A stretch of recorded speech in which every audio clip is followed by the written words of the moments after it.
LT, ahead of this week's PGA Tour event. Let's take that trip over to the West Coast in the state of California. Well, you will find Napa, and it is Silverado Resort and Spa right by Napa Valley that is hosting the Safeway Open this week. A full field of 144 players will arrive at the North Course to contest the first event of the 2016-17 PGA Tour season. Yes, it all starts again this week, Matt Janella, and what better place to do it? Oh, gives me chill. Napa, this is I grew up in Sonoma County, the neighboring county to Napa County. I used to go over to Silverado. That was the first tournament I ever saw as a kid. My dad brought me over to watch Arnold Palmer, and I got an Arnold Palmer autograph. Oh, wow. 8 or 9 years old, Silverado. So whenever the PGA Tour visits a venue, we like to check in with you to find out places nearby that you can play. But because this one is so special, we've got to start with Silverado itself. What makes it so good? Yeah, well, back in 1967, young Robert Trent Jones Jr. got his opportunity to build a couple of his first golf courses on his own. He had worked a lot with his father, and this kind of was his first big breakout project. He built 36 holes, the north and the south course.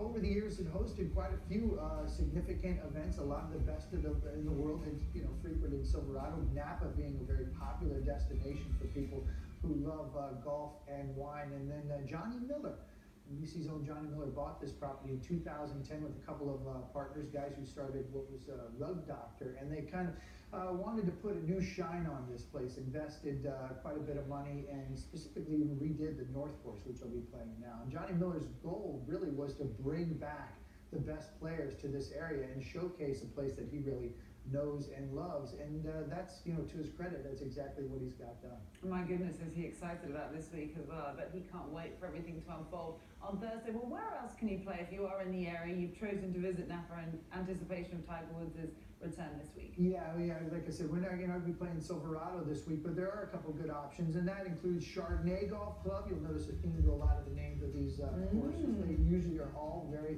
much set in a fantastic setting, surrounded by vineyards. So Chardonnay Golf Club is very good, $70 during the week, $80 on weekends. On November 1st, those prices actually drop down. You get 6 par 3s, 6 par 4s, and 6 par 5s out there. And like I said, 150 acres within Chardonnay vineyards, and that's about 20 minutes from Silverado. Going down, we got Eagle Vines Vineyards Golf Club. That's another Johnny Miller design. That's $69 during the week, $89 on weekends. There are memberships, but it's also open to the public. And then Vintners Golf Club. That's a 9-hole golf course built in 1999. If you're non-resident, you can play 18 holes on this 9-hole golf course, $35 during the week, $40 on weekends. So we're talking about one of these great destinations, but if you look at these prices, these are all very affordable, and every course I'm talking about here is within 40 minutes of Silverado. So if you're in there and you get the hankering to play some golf instead of maybe do some wine tasting, well, there's a couple good options. And that's perfect, because when you go on a trip like this, if the more compact everything is, the better. The last thing you want to do is spend hours and hours in your car. Well, you've just given us a bit of a clue, but do you have any tips if you do plan a golf trip to Napa? Because let's face it, there are a few other attractions in the region. Well, yeah, and then the Napa Valley actually is pretty extensive. It's almost about 45 minutes to an hour to drive from sort of tip to tip of what is the valley. And one of the most important things that I tell people that are taking a trip to Napa, and I highly recommend it for couples trips and women's specific buddies trips, is play golf early in the morning and then get out to those wineries early in the afternoon, because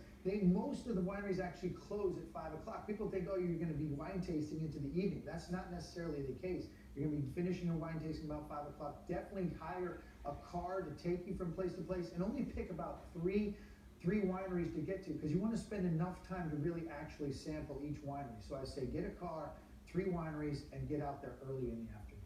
Good tip. Golf followed by wine. I mean, what's better than that? And you can get reviews on all of Matt's recommendations on golfadvisor.com. So head there ahead of your trip to Napa. But what else have you got coming up today, Matt? Well, we said earlier in the show, and that is that Napa being this great destination. We're looking ahead to the 2016-2017 season. I was picking out some of my favorite places that you might consider planning a buddy's trip around, especially the week in which it's hosting the PGA Tour event. All right, well, sounds good. I wish we were there. East Coast for us, yeah. West Coast for the golf and wine lovers this week. LT, back to you for some more responses.